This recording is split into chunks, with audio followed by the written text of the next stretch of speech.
Ahmet a 11 ans. Il a subi une double amputation l'an dernier après avoir été victime d'un bombardement aérien en Syrie. Il suit des séances de rééducation pour apprendre à se servir de ses toutes nouvelles prothèses personnalisées dans un centre de Turquie à Rhehanli, à quelques mètres de la frontière avec la Syrie. Comme lui, des milliers de réfugiés ont été équipés de prothèses ici depuis l'ouverture de ce centre en 2013.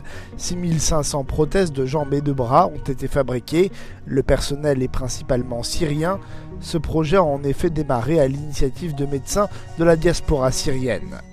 Depuis l'an dernier, le projet est soutenu et financé par le département européen d'aide humanitaire en partenariat avec l'ONG Relief International.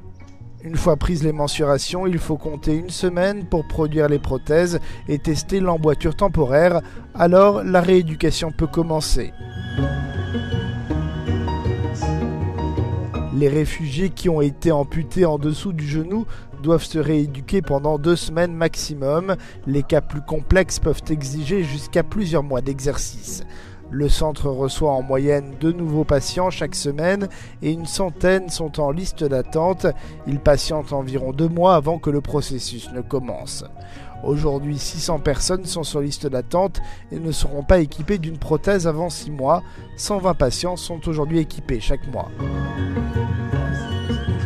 Personne ne sait précisément combien de Syriens ont été blessés en 7 ans de guerre. Une chose est sûre, ce conflit a déjà marqué dans sa chair et de manière indélébile une génération tout entière.